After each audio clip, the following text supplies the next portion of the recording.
नमस्कार दोस्तों, स्वागत है आपका मेरे YouTube चैनल पर। आज का हमारा टॉपिक है top brands of TMT bars. दोस्तों, इस टॉपिक की बहुत डिमांड आ रही थी। कई लोगों ने मुझसे पूछा कि सीमेंट के साथ साथ TMT बार्स के ब्रांड के भी नाम बताइए जो कि बहुत विश्वसनीय हैं, जिन पर हम आंख बंद करके विश्वास कर सकते हैं। और ये हमारे हाउस कंस्ट्रक्शन की सीरीज का ही पार्ट है एक प्रकार का, क्योंकि सीमेंट के अलावा सरिया ही एक ऐसा मटेरियल है जिस पर पूरे घर की बुनियाद, उसकी मजबूती, घर का टिकाऊपन, ये सब निर्भर करता है। दोस्तों, ये वीडियो इसलिए बनाना जरूरी था क्योंकि सरिया एक ऐसी चीज है जिसको ना तो बदला जा सकता है और ना ही उसकी मरम्मत की जा सकती है यदि एक बार वो घर में लग जाए तो। इसलिए दोस्तों, वीडियो को पूरी एंड तक देखिएगा ताकि आप सरिया खरीदते टाइम धोखा ना खाए। दोस्तों, अब सवाल आता है कि क्यों हमें ब्रांडेड सरिया ही लेने चाहिए। ब्रांड का नाम अभी हम थोड़ी देर में जानेंगे, लेकिन उससे पहले मैं आपको इसका महत्व बताना चाहता हूं। फ्रेंड्स, एक संस्था है FCC करके, फर्स्ट कंस्ट्रक्शन काउंसिल। उसने अक्टूबर 2018 में सैंपल लिए 26 ब्रांड के, जिसमें 8 mm और 16 mm के सरिये शामिल थे। और आपको सुनकर बहुत बुरा लगेगा कि उन 26 ब्रांड में से 18 ब्रांड बिल्कुल फेल पाए गए। वो अपनी क्वालिटी को मीट नहीं कर पाए। जैसे मान लीजिए कोई सरिया आपको FE 500 करके दिया जा रहा है, लेकिन वास्तव में वो FE 500 के पैरामीटर्स पे खड़ा नहीं उतर पा रहा है। इस कारण 26 में से 18 ब्रांड फेल हुए हैं। उन 18 ब्रांड्स ने थोड़े से मार्जिन के लिए सरियों में फॉस्फोरस सल्फर की मात्रा को ऊपर नीचे किया गया था। इस कारण ये क्वालिटी पैरामीटर्स के मामले में फेल हो गए। और कुछ में तो ये भी पता चला है कि जो पुराना कबाड़ है उससे भी सरियों का निर्माण किया जा रहा है, थोड़ा सा मुनाफा बढ़ाने के लिए। दोस्तों, जो सैंपल्स लिए गए थे 8 और 16 mm के, उन सबकी ग्रेड FE 500 थी। ये वीडियो आपको देखना इसलिए जरूरी है ताकि आप श्योर हो जाए कि हम जो सरिया खरीद रहे हैं वो क्वालिटी पैरामीटर्स में खरा उतरता है। कई बार लोग सरिये को 500D 600D कह के तो बेच देते हैं, लेकिन उनमें 500D जैसी कोई बात नहीं होती है। दोस्तों, घर की जान सरिया ही होता है। जैसे हमारे शरीर में हड्डियां हमारी जान होती है, वैसे ही घर में यदि सरिया कमजोर होगा तो घर गिरने की संभावना बनी रहेगी। घर किसी भी प्रकार की प्राकृतिक आपदा झेल नहीं पाएगा, चाहे वो भूकंप हो या और किसी प्रकार की प्राकृतिक आपदा हो। आप लोगों को यकीन दिलाने के लिए मैं एक छोटा सा वीडियो प्ले कर रहा हूं। आप इस वीडियो को देखिए, तब जाके आपको यकीन हो जाएगा कि हमें हमेशा ब्रांडेड सरिया ही क्यों खरीदने चाहिए। फिर हम इस छोटी सी वीडियो के बाद आपको ब्रांड्स के नाम बताएंगे। हमारी पहली स्टील कंपनी है विजाग स्टील। इसकी स्थापना 18 फरवरी 1982 को हुई थी। इसमें लगभग 17,574 एम्प्लॉयज काम करते हैं। दोस्तों, ये मैं मार्च 2019 का डाटा बता रहा हूँ। इनका रेवेन्यू लगभग 20,492 करोड़ रुपए है, मतलब लगभग 3 बिलियन के आसपास। इनकी एसेट लगभग 5 बिलियन के आसपास है, यही लगभग 35,201 करोड़ के आसपास। दोस्तों, इसकी कहानी बड़ी इंटरेस्टिंग है, इसलिए मैं आपको शॉर्ट में बताना चाहूंगा कि 17 अप्रैल 1970 को भारत की प्रधानमंत्री श्रीमती इंदिरा गांधी ने विशाखापट्टनम में एक इस्पात संयंत्र स्थापित करने की घोषणा की थी। तभी तत्कालीन USSR सरकार ने सहायता की पेशकश की। कुछ वर्षों बाद एक संशोधित परियोजना तैयार हुई और दोनों देशों के हस्ताक्षर हुए, जिसमें USSR हमें टेक्निकल असिस्टेंस देगा, ऐसे करके हस्ताक्षर हुए। इसकी ब्लास्ट फर्नेस की नींव जनवरी 1982 में पहले बड़े पैमाने पर कंक्रीटिंग के साथ रखी गई। साथ ही में स्थानीय टाउनशिप का निर्माण भी उसी समय शुरू हुआ। 1970 के दशक में कुछ जमींदारों ने विजाग स्टील प्लांट के लिए 6,000 एकड़ जमीन दान में दी थी।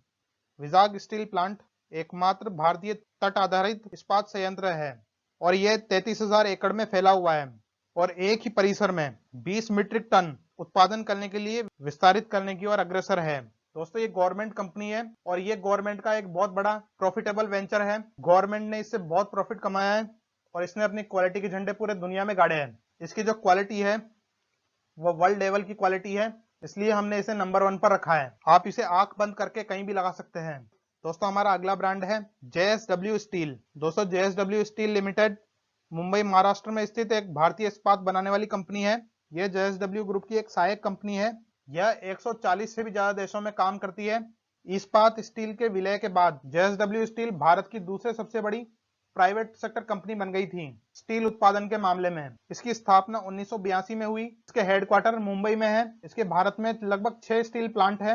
यह लगभग 15 million metric ton annually produce करती है और इसका एनुअल टर्नओवर लगभग $11 बिलियन के आसपास है। इस कंपनी की कैपेसिटी लगभग 18 मिलियन मेट्रिक टन स्टील का उत्पादन करने की है। और एक बात जान के आपको गर्व होगा कि इसे वर्ल्ड के टॉप 34 स्टील मेकर्स की लिस्ट में 7वें नंबर पर रखा गया है बाय वर्ल्ड स्टील डायनामिक्स। दोस्तों इसकी बहुत अच्छी खासी प्रेजेंस है इंडिया और बाहर भी, तथा इसके स्टील की प्राइस भी बड़ी किफायती है, इसलिए हमने इसे सेकंड नंबर पर रखा है।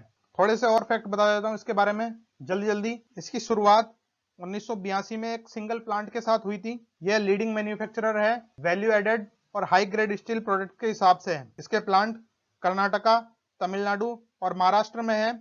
यह भारत से बहुत सारा स्टील एक्सपोर्ट भी करती है, क्योंकि जिंदल एक ऐसा सरिया है जिसके बारे में मेरे को कुछ ज्यादा बताने की आवश्यकता नहीं है, आपने कहीं ना कहीं इसे लगते हुए देखा ही होगा। यह अपनी क्वालिटी के लिए ही मशहूर है।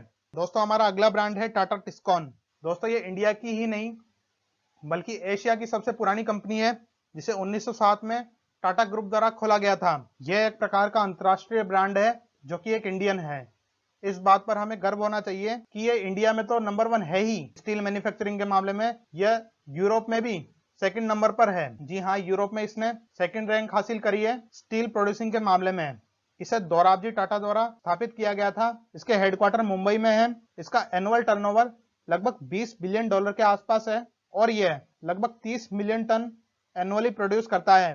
दोस्तों ये इंडिया में लगभग 19 million metric ton per annum produce करता है। वहीं यूरोप में, जैसा कि मैंने आपको बताया था, ये सेकंड लार्जेस्ट स्टील मैन्युफैक्चरर है। वहां इसकी production capacity 12.1 million metric ton है पर ईयर। इसकी टोटल सेल्स है लगभग 1,60,770 करोड़ रुपए के आसपास। और टोटल कैपेसिटी भारत और इंटरनेशनली मिलाई जाए तो 34 million metric ton per annum है, जिसमें से 19.4 million metric ton per annum India में है और बाहर 14.6 मिलियन मेट्रिक टन है। दोस्तों टाटा स्टील ने भूषण स्टील लिमिटेड को ईयर 2018-19 में एक्वायर किया था और टाटा स्टील ग्रुप ने एक और कंपनी है उषा मार्टिन लिमिटेड, उसको भी एक्वायर किया था। टाटा स्टील की मैन्युफैक्चरिंग यूनिट जमशेदपुर झारखंड और कलिंगनगर उड़ीसा में है, जिसमें जमशेदपुर में इनका plant 10 million metric ton per year का है और कलिंगनगर में 3 million metric ton per year के हिसाब से है,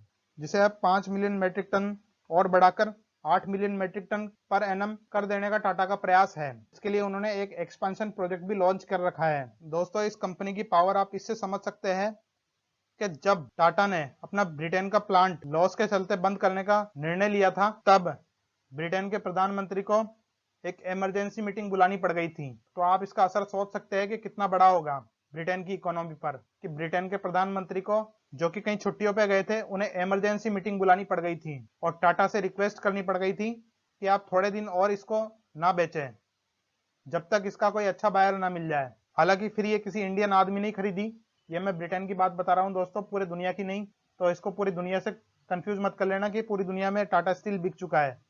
वह एक छोटा सा प्लांट बिका था जिसके अचानक बंद होने से कई सारे ब्रिटेन के लोगों की नौकरी जा सकती थी और ब्रिटेन में एक स्टील का क्राइसिस आ सकता था, क्योंकि टाटा ब्रिटेन में बहुत बड़ा स्टील सप्लायर है। दोस्तों अब हम अपने अगले ब्रांड पर आते हैं, जो कि है सेल। दोस्तों ये भी एक पीएसयू है, मतलब गवर्नमेंट कंपनी है। इसका full form steel authority of India limited है। दोस्तों सेल एक ऐसी कंपनी है जो कि गवर्नमेंट के 7 में से एक महारत्न में से एक है। यह गवर्नमेंट की टॉप स्टील कंपनी है। यह new Delhi India based company है। इसका एनुअल टर्नओवर लगभग 66,200 करोड़ रुपए है। इसमें लगभग 17,000 एम्प्लॉयज काम करते हैं। अगर टर्नओवर को यूएस डॉलर में बताऊं तो $9.32 बिलियन का इसका टर्नओवर है। इसकी स्थापना 19 जनवरी 1954 को की गई थी। दोस्तों जो स्टैच्यू ऑफ यूनिटी बनी है उसमें 50% स्टील सेल का ही इस्तेमाल किया गया है। दोस्तों सेल एक ऐसी कंपनी है जिसके पास ऑर्डर इतने रहते हैं कि वो कभी समय पर माल सप्लाई नहीं कर पाती। इस कारण सरकार को कई बार प्राइवेट कंपनियों का स्टील खरीदना पड़ता है और इसके कारण कई सारे प्रोजेक्ट्स डिले भी हो जाते हैं। दोस्तों इसको विजाग स्टील से कतई कंपेयर मत कीजिएगा, इसमें गवर्नमेंट इतना प्रॉफिट नहीं बना पाती है जितना विजाग स्टील में बनाती है।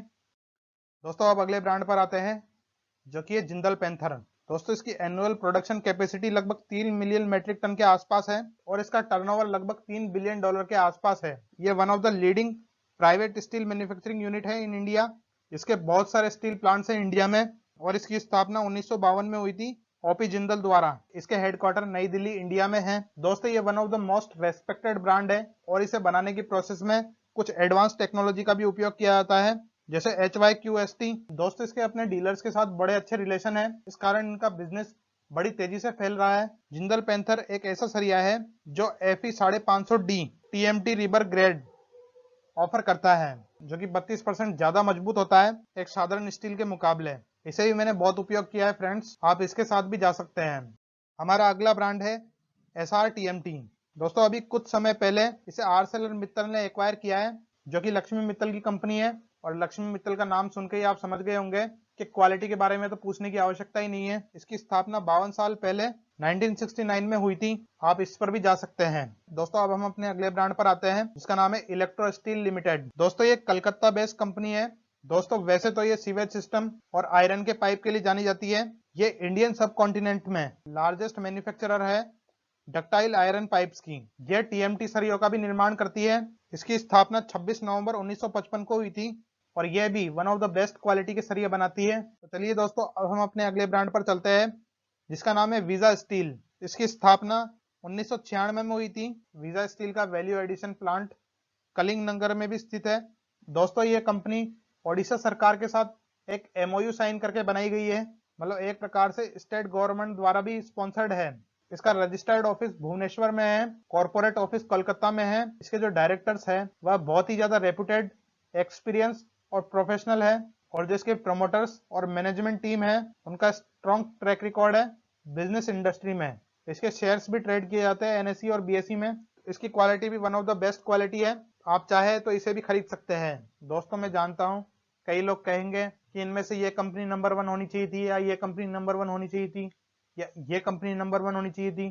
फ्रेंड्स मैं आपको बता दूं कि ये जो मैंने ब्रांड्स बताए हैं ये सारे ही लगभग नंबर 1 है। आपकी पसंद और इनकी अवेलेबिलिटी पर डिपेंड करता है। कई लोग स्पेशली ये कहेंगे कि मैंने टाटा को तीसरे नंबर पे क्यों रखा।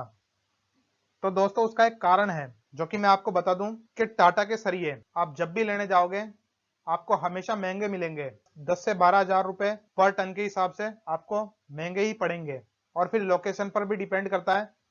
लेकिन जहां जहां मैंने काम करवाया है वहां वहां टाटा के सरिये हमेशा महंगे पड़ते हैं, इसलिए मैंने टाटा को थर्ड नंबर पर रखा है। लेकिन इसका मतलब ये नहीं है कि टाटा की क्वालिटी थर्ड नंबर की है। टाटा, जेएसडब्ल्यू, विजाग स्टील, कोई भी ले लो आप, ये सब नंबर 1 डिजर्विंग है। लेकिन हमें किसी को तो नंबर 1, 2, 3 के हिसाब से रैंक करना था, जिसमें मैंने एक प्राइस भी एक फैक्टर लिया है। अब दोस्तों कईयों के कमेंट आएंगे कि फला स्टील कैसा है, फला स्टील कैसा है। तो मैं उनको एक चीज बता देना चाहता हूं कि जो एफसीसी की रिपोर्ट आई थी वो मैं आपके सामने रख दे रहा हूं। आप खुद देख लीजिए कि कौन सी सरिये फेल है और कौन सी सरिये पास है। मैं यहाँ ज्यादा समय तक तो इसे दिखा नहीं सकता क्योंकि कई सारे ब्रांड नाराज हो जाएंगे, इसलिए मैं उस आर्टिकल की आपको लिंक दे दूंगा।